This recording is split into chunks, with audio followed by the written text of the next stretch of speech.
With more, we are now joined by Pierre-Yves Bourduas. He now runs PY Public Safety Management, but he is also a former Deputy Commissioner of the RCMP. Mr. Bourduas, thank you for joining us tonight. Good evening. Now, as I said, Brenda Lucki's time as Commissioner has been marked by controversies, and there have been calls for her resignation, if not her termination. Could today's announcement be a preemptive move on her part? Well, it's anybody's guess, but what you have to bear in mind is what actually transpired over the last year with her appearance in front of the Hulu Commission looking at the Emergency Act and the fact that she readily admitted in her testimony that she was sitting in the cabinet with minister, and she failed at the time, what she admitted, to actually raise the issue of having an operational plan ready when they were discussing the Emergency Measures Act, and that certainly didn't shine a positive light on her leadership, especially around cabinet and minister. And as a result of this particular testimonies, there were calls both at the federal and even at the provincial level, thinking of the Solicitor General out of Alberta, that actually called for her resignation in light of this troubling testimony. So the very fact that this comes to us just a few days before the Rouleau inquiry hands over its final report to Parliament comes as no surprise to you? The timing is certainly interesting, considering, like you've indicated, that the Commission will table their report in the coming days. So again, it's just, in my opinion, an indication of the perceived performance that she has done in front of this particular Commission.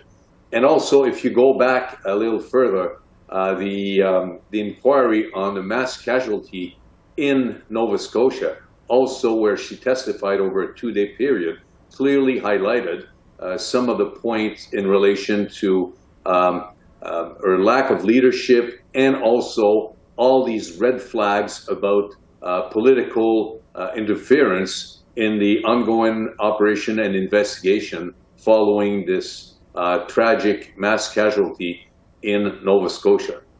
You know, as you speak, I can't help but think back to Brenda Lucki's original appointment, because she was brought in, hired to, with a mandate to modernize the RCMP, excuse me, and up against that now are these controversies, as you say, Nova Scotia, the convoy protests. What legacy do you think she will leave behind?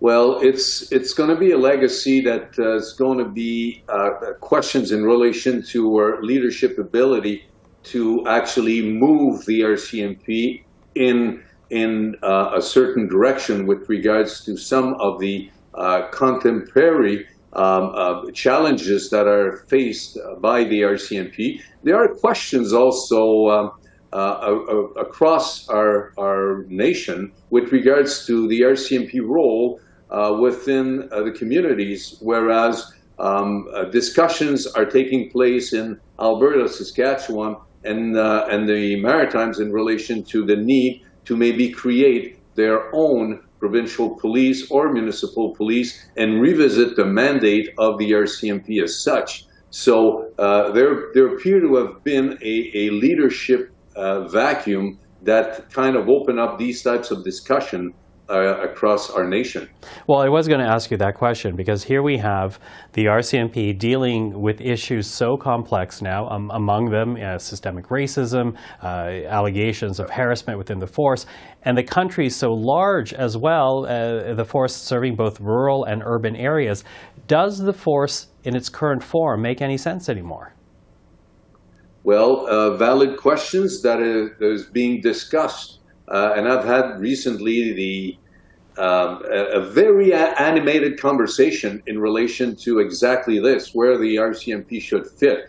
And there are more and more voices that express issues in relation to the current model of policing for our country. Because you're looking, for instance, at Surrey, BC, the municipality wanted to basically start their own municipal police forces. The transition was somewhat challenging, and now following the election of a new mayor, the process has stopped, but it certainly raised the issue of policing in our country at the municipal, provincial, and federal level.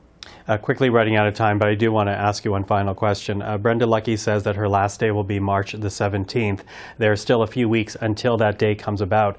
How do you think these next few days will be, or what do you think these next few days will be like for her as she counts down until retirement begins? Having experienced this with Commissioner Zaccardelli and an interim commissioner, the RCMP is going to be in a state of flux, and I strongly encourage the elected official to put in place an interim commissioner that will steer the ship and maintain the ship in the appropriate direction. But the last time that when Commissioner Lucki was appointed, there was an interim commissioner that stayed in position for 15 months. That is, in my opinion, way too long, and our elected official needs to put in place a selection committee that will make recommendations to the government in relation to a replacement, but sooner would be much better. Pierre-Yves Bourduas, thank you for this. I really appreciate the time tonight. My pleasure.